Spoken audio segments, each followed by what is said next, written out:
Holla ballers, what's going on? It's Preacher, and we're playing some Enhancement Shaman today. We're going to tell you how the Enhancement Shaman has changed since Cataclysm, and how you can be an absolute baller. We're going to get into detail with it, and then we're going to do a heroic run and show you exactly how to play it, how it all works out in theory, in practice, and all that great stuff. Enhancement Shaman.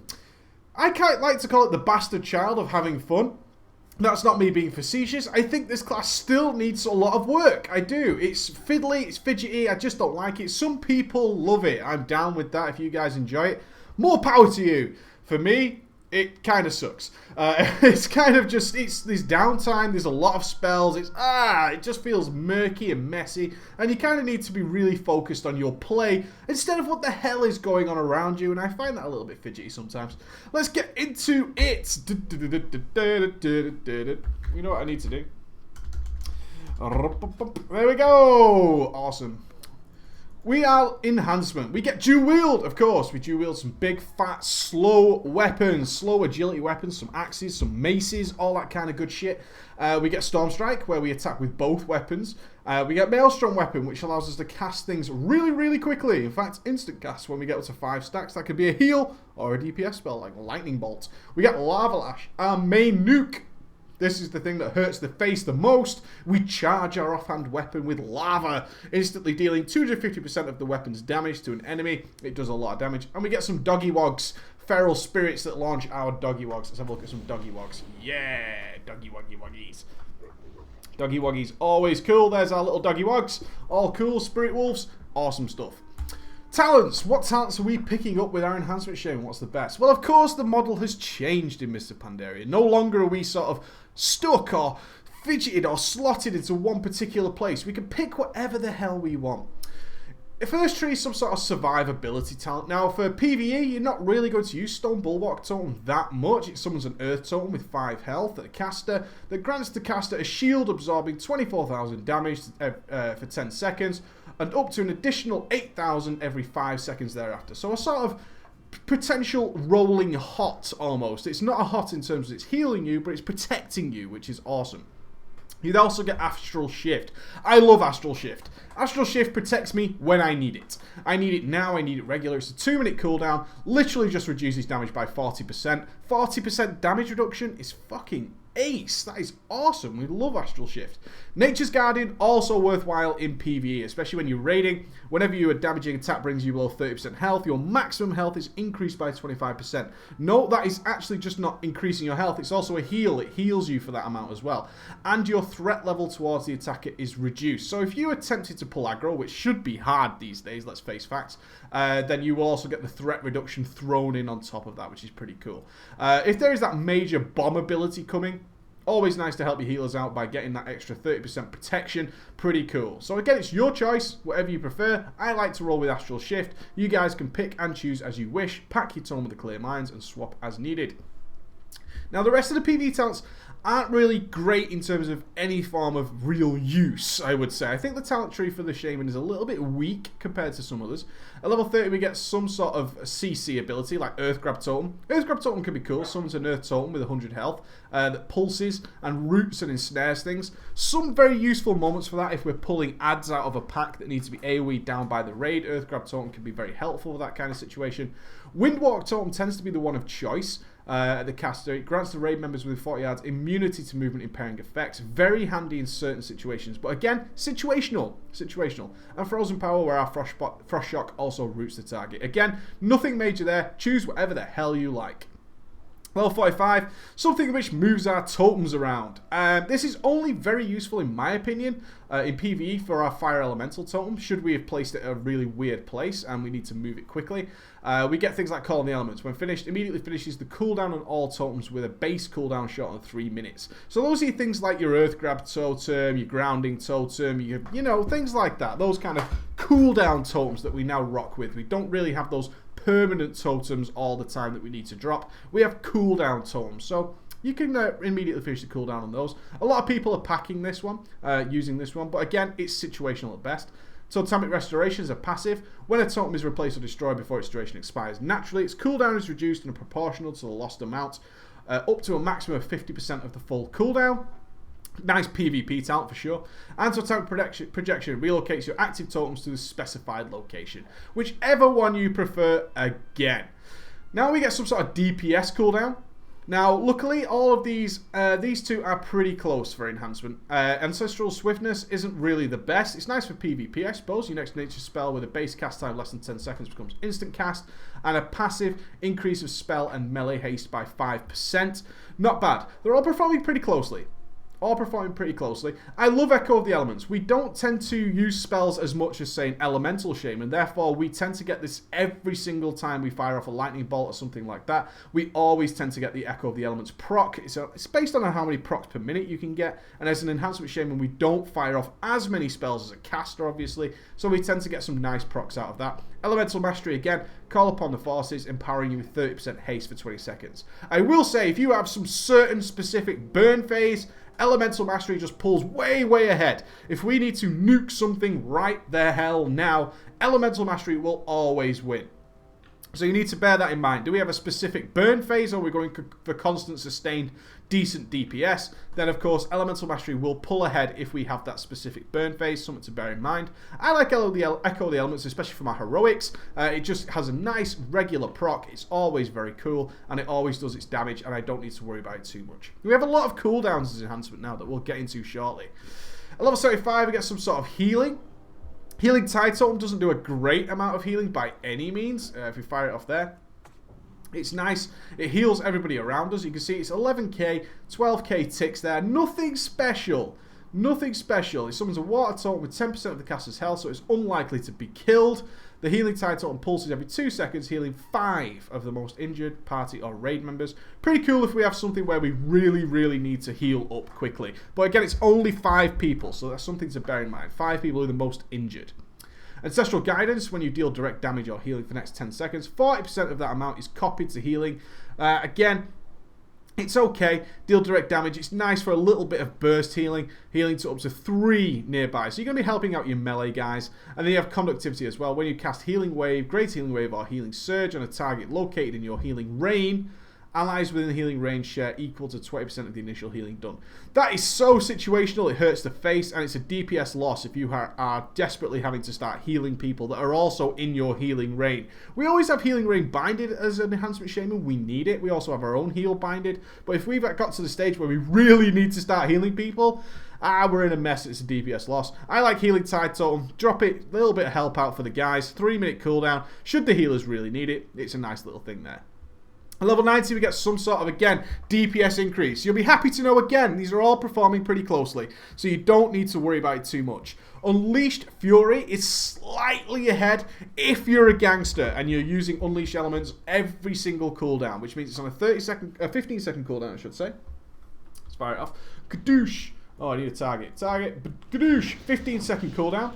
And we get this wonderful Unleashed Fury. It buffs what imbues we have. So, if Flame Tongue Weapon increases the enemy's target's damage taken from your Lightning Bolt by 30% for 10 seconds. So, essentially, we have that near enough 100% of the time. It's 2/3 of the time we're going to be using that. And of course our Wind Fury weapon. For 8 seconds your melee auto attacks can trigger Static Shock. So this pulls ahead slightly of Primal Elementalist and Elemental Blast if you are baller enough to be using that Unleash Elements on cooldown, which I assume you guys will be. You should be baller enough to do that. So those are the talents. Again, you can choose whatever the hell you like in the entry. You really, really can. If you prefer Elemental Blast, cool, no problem. Be aware it can buff stats like crit, which are pretty shit for us. Pretty damn shit, and we'll talk about that shortly.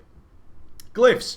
Couple of glyphs that you really want to take. First mandatory glyph is the glyph of Flame Shock. Increases the duration of your Flame Shock by 25%, but reduces the initial damage dealt by 25%. This is a damage increase. It increases it to 30 seconds, which means we always have Unleash Elements, which is a 15-second cooldown, ready for every time we refresh Flame Shock. So you will always be doing Unleash Elements, Flame Shock, and then when that 30 seconds is about to expire, when you've got about 3 seconds left on Flame Shock, you will have Unleash Elements up again if you are gangster enough to be using that Unleash Elements on cooldown, and especially if you have taken Unleashed Fury, that's what you should be doing. So go ahead and pick that up, it's a nice DPS increase. Glyph of Fire Elemental Totem. I really recommend this, especially while you're running your heroics. Reduce the cooldown and duration of your Fire Elemental Totem by 40%. Get that nice burst out there, and then get back to our Searing Totem and stuff like that. All pretty cool. The other one I really recommend is Glyph of Chain Lightning, especially while you're doing your heroics. Lots of AoE to be done in our heroics. Your Chain Lightning spell now strikes 2 additional targets and deals 10% less initial damage. We have a lot of AoE to do in our heroics, simple as. But again, it's a choice. Another choice would be Fire Nova. Increase the radius of your Fire Nova to make sure you're hitting more targets. We always have that nightmare where people are pulling our damn mobs away from our fucking Fire Nova totem. All pretty garbage like that, and we get some just bigger AoE. Pretty cool. I mean, Magma totem.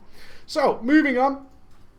What's our reforging? Let's look at our character pane. This is what I needed to do. Enable this, and bring up our character pane. Our statistics we're looking for, hit and expertise cap. Now I have a slight bug on the UI on the Shaman. Doesn't show me the stats. But you're going to be reforging heavily to get your hit and expertise up. You want to get your hit and expertise cap. Very, very important #1 statistic. When it comes to your gemming, agility wins. Hit and expertise for your reforging is your #1 priority. After that, when it comes to your secondary stats, Haste and Mastery are pretty much equal, okay? Pretty much equal. The worst stat by a long ass way is your crit. Your crit is a really garbage stat, which actually makes reforging for the Enhancement Shaman super easy because we just say, oh, is crit on this item? I reforge that away. Well, I've got Mastery on or I haven't got Haste. I'll just pick one of the two. No big deal at all. Crit and Mastery again. Get rid of that crit as much as humanly possible. Get rid of the crit. Mastery and Haste, all nice and tasty. You can see all the reforging here is crit to Haste, crit to Mastery. Just getting rid of it as much as possible. Keep your expertise and Mastery nice and high. Expertise and hit, I should say, always good. Mastery Haste items pretty cool. You can see I'm rolling on a character here with a lot of PvP gear. In fact, complete PvP gear. It's going to be no problem at all. We're still going to be rocking those dungeons. We're still hitting expertise capped, and we're still getting that Haste and our Mastery nice and high. When it comes to your gemming, you want to get your Mater Gem to be your 216 agility and 3% increased crit effect, and then go for as much agility as you possibly can. You want to be gemming stuff like pure agility here. All very cool. Again, this one is gemmed towards PvP, but of course you're going to be focused on PvE, getting your nice agility as high as humanly possible. So again, just to summarize, you're reforging, hitting expertise to the caps. Get those caps, guys. And then get your Haste and Mastery as high as possible, and reforge off as much crit as you possibly can. For your gemming, as much agility as you can, and your Mater Gem is that lovely agility gem there. Now, what about our spells and cooldowns? Well, of course, we picked up an extra cooldown, which is awesome. Firstly, Ascendance. Look at that bad boy. Oh, yeah, buddy. That just looks so cool. What does Ascendance do? A lot of people wanted to see Ascendance on the beta. Ascendance, the Shaman surrenders his physical form to the power of the elements. So cool. Gaining the ability to transform into a being of raw elemental energy for 15 seconds. For enhancement, while in the form of an air ascendant, auto attacks and Stormstrike deal pure nature damage and have a 30-yard range. So notice the range element there, should you be out of range and you need to do some mega DPS. But notice as well, it's pure magical damage, no armor effects whatsoever. It doesn't bother anything at all. You just cut through this thing like a knife through butter. So awesome. We also have our Feral Spirits, which of course you've seen before, and other cooldowns as well. But Ascendance is the main one. You want to be powering that in. I made a macro, because I'm a gangster. I made a macro here, which is Ascendance, Fire Elemental, Totem, and Feral Spirit. That is basically going to screw up your face. Now notice, Ascendance has a 3-minute cooldown, Feral Spirit has a 2-minute cooldown, which is why you're going to want them both to be on separate bindings, okay? They only line up every couple of times a boss fight. You really want to be making sure you get the best out of Feral Spirit, and don't delay it by 1 minute. That would be tragically bad. Don't want to do that at all. So what the hell is our rotation? So single target. Let's come up to this training dummy here for our single target stuff. Your priority, of course, is Searing Totem. Searing Totem is going to attack our target. Let me come here. Oh, I've got no weapon abuse on. Well, that brings me on to the weapon abuse then, I suppose. We want on our main hand. Where are you? You're there. Weapon abuse. Main hand, Wind Fury weapon. Wind Fury weapon main hand, Flame Tongue weapon offhand, okay? So when we start attacking, we want our Searing Totem to go ahead and be a total gangster. He's going to go off, he's going to be cool, you can see him attacking there. Now, no longer is this a buff on the target, it's actually a buff up here. If I move to tell me when, you can see the buff up here, and that is the buff we want, that stacks to 5, which then going to give us super awesome Lava Lashes, which consumes the buff. See the buff disappeared? Keep it rocking and rolling, and there you go, the buff is refreshed again, ready in time for our next Lava Lash, so we can start pulling off some gangster Lava Lashes. Our Lava Lash is hugely buffed by our Searing Totem, so your main priority, number one priority when we're attacking is to make sure your Searing Totem is down, and that it is attacking. When it comes to refreshing your Searing Totem, refresh it just below 3 seconds. Just below 3 seconds is going to be a good place to be. Next, you want to be making sure, absolutely, especially if you have the talent Unleashed Fury, that our Unleashed Elements is on all the time. We're after the buff from Unleashed Elements, so don't worry too much about using this and just saving it for Flame Shock. Flame Shock, see, is already off cooldown, but we've got plenty of time. So you're sliding in your Earth Shocks in between. In between there, you're going to be using your Stormstrike and your Lava Lash and all that good stuff. More Earth Shocks. Unleashed Elements again. Keeping Lightning Bolt on use whenever we get up to those nice Maelstrom procs like this. And then DPSing in between. See, Flame Shock's about to run out. Because of the timing of when I started this, it hasn't lined up perfectly. But every time our Flame Shock comes off cooldown, it should be our second Unleash Elements. We then Unleash Elements, fire off our Flame Shock, and continue our rotation as normal. Your Lava Lash is going to be a top priority, as long as keeping Searing Totem down and your Unleash Elements. Then you want to use your Lightning Bolt with your Maelstrom weapon, your 5 times. In between there, your Stormstrike and your Earth Shocks, all just filling in the gaps. Now, I'm going to go full rotation now. I'll do it over here instead of jumping up and down on that log. So I'm going to go in. I've got Unleash Elements down. Got my Searing Totem down. And now I'm going to DPS away. So I've got my Lava Lash on cooldown. There's my Maelstrom weapon. Earth Shock in between. Now I was talking to you about downtime. You are going to reach that like there. Downtime just there. And then everything comes back off cooldown, which is a total pain in the ass. Unleash Elements again. Keep it going. And you're going to run into just these weird moments where you've got a couple of seconds just free to do nothing. Depending on procs. Like Maelstrom weapon can proc really nicely sometimes. And sometimes it just doesn't proc as nicely. So Flame Shock's about to wear off. Unleash the Elements. Reactivate the Flame Shock. I missed time my shot. Back on. Keep that Flame Shock rocking and rolling. Maelstrom weapon again. Earth Shock in 1 second. There we go. You're going to run into these periods of just little tiny pieces of downtime. Don't worry about it. It's not the end of the world. Lava Lash is off cooldown. Firing it off again. And you see, I'm tracking here. 6 seconds left on here. I'm going to refresh it just below 3. There we go. Back in time. All good. All pretty basic stuff. So you just don't be afraid of those weird moments when you've got literally just a couple of seconds of downtime. It's very normal for the Enhancement Shaman. Very, very normal. You have a lot to manage. That's Stormstrike to manage, Flame Shock to manage, Lava Lash to manage, Earth Shock to manage, Unleash Elements to manage, and Searing Totem to manage. Just in your normal rotation, you've got 6 spells to manage, are all got different priorities. Get used to it. If you want to try this class out, I really recommend that you just practice on the training dummies. Just get used to the rotation. It's a priority list. There's no set path I can give you. It's all about priorities. Unleash Elements, number 1. Searing Totem, number 2. Lava Lash. Then use your Stormstrike, fit in your Earth Shocks, and you've got Lightning Bolt as soon as it hits 5 stacks to fire off that Lightning Bolt. What about our AoE? If you've got 2 mobs, then you're just going to stick to your single target rotation, and your Lava Lash is going to spread your Flame Shock. Let me show you that quickly. If I fire off a Lava Lash there, hopefully it's going to spread from there. Nope, didn't spread. Come on, give me another Lava Lash. Your Lava Lash will spread your Flame Shock. I was just a little bit farther away. Hopefully these are in range to do this. Come on. Fire off for me. You're not going to do it, are you? Well, fuck you. You're not going to do it. Always a gangster. If you get 2 or more mobs, more than 2 mobs, you're going to swatch your totem to the Magma Totem. Okay, you're pulsing Magma Totem, and then you're going to start weaving in your Fire Nova, which obviously comes away from wherever your Flame Shock is. You want to start using your Fire Nova, and you're also going to be mixing in your Chain Lightning as much as possible. Look at this thing, just not spreading my Flame Shock. Oh, shockingly bad situation. Okay, and you're mixing your Chain Lightning as well. So you want to Fire Nova on cooldown, mixing it in, all keeping up your standard rotation in the meantime.